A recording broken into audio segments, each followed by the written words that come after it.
Today, we are diving into repartnering in the United States. Who remarries? Who doesn't? And why it matters.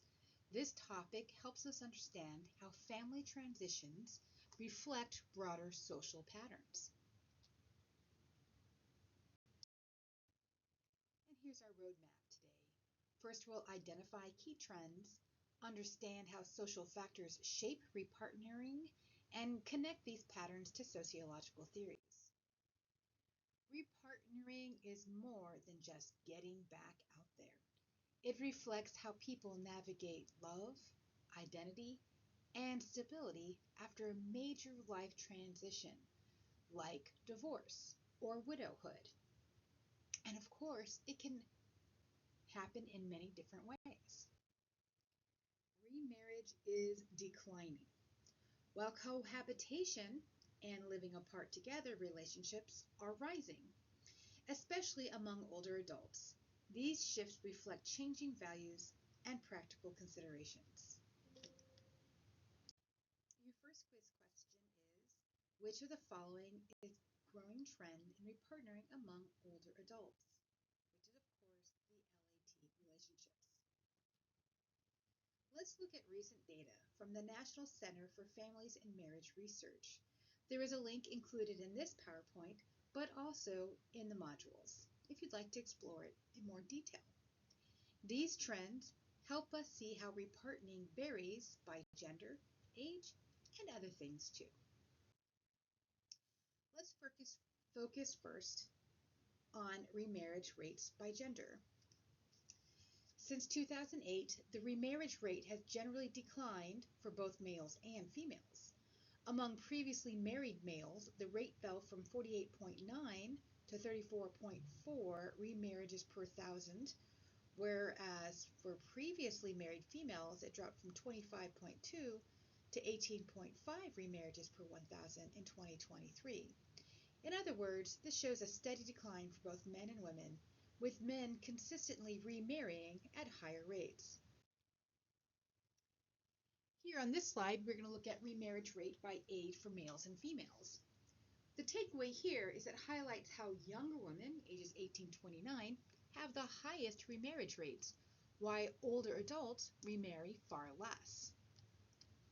So you can see across the entire spectrum that remarriage rates are decreasing with age. The highest remarriage rates, like I said, were among females aged 18 to 29, with 100.4 per 1,000 previously married entering into remarriage. The highest remarriage rate among males was experienced among those aged 30 to 44, with 73.2 per 1,000 previously married males entering a remarriage. The lowest remarriage rate was among those aged 75 and older, 7.9 and 1.5 marriages per 1,000 previously married. So again, the remarriage rate showed a gender gap that widened with age. Across all age groups, men had higher remarriage rates than women, becoming more pronounced as individuals age. So your next quiz question is, which age group of women had the highest remarriage rate in 2023? It was that age group 18 to 29. So now we're going to look at remarriage rates by race, ethnicity, and gender. Basically, this reveals disparities. Hispanic men and women have the highest rates, and Black women have the lowest. To be more specific, Hispanic males and females rates were 44.5 and 24.2 marriages per thousand. Racial or ethnic other males had the lowest remarriage rate at 25.1 marriages per 1,000 previously married. Among females, the Black women had the lowest range here. You can see there was only 14.9 remarriages per 1,000 previously married. As is clear, overall, males had higher remarriage rates than their same racial and ethnic female counterparts. Most older adults are married, but a growing number are cohabiting, often after previous marriages. In 2023, the data shows that about 6% of couples were cohabiting and 94% were married. Cohabiting Cohabiting older adults are more likely to have previously married. This suggests cohabitation may be a preferred path after divorce or widowhood. Here, more specifically, we can see that most cohabiting older adults, while previously married, are while other married couples are in their first marriage. Among most married older adult couples, both partners were in their first marriage at 59%. The remaining married couples were nearly evenly split, one partner being previously married and both partners being previously married, both at 21 and 20%. Among most cohabiting couples, most partners were previously married at 55%. In 29% of the cohabiting couples, only one partner was previously married, and only 16% of cohabiting older adult couples had both partners that had not been previously married.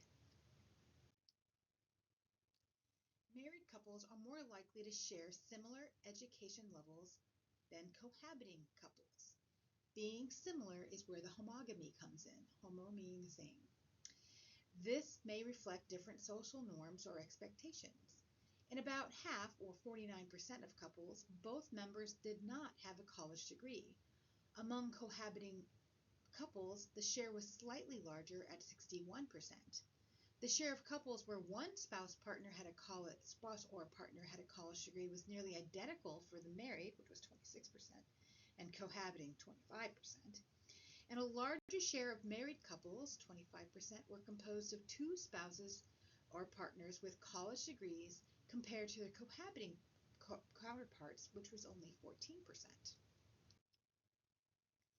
This slide reinforces that remarried couples often form stepfamilies, which face higher dissolution rates, and is a reminder of the complexity of family transitions. So you can see here that most cohabiting adults were previously married, while most married couples are in their first marriage. Repartnering is not just about personal choice. Age, gender, race, and education all shape repartnering.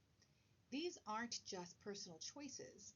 They're influenced by structural inequalities and cultural expectations. Let's have a simple aligning and connect these patterns to theory.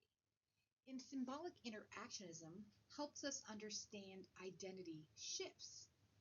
Feminist theory highlights gender dynamics, and the life course theory focuses on timing and norms. These are all things that you will be able to apply in today's class. Your next and last question is, which theory best explains how individuals redefine their roles in new unions? Before class, reflect on someone you know, or even a media example, who repartnered. What shaped their experience? Which theory fits best? You might want to consider and write down your thoughts because we'll be using them later in the theory lab. See you in class.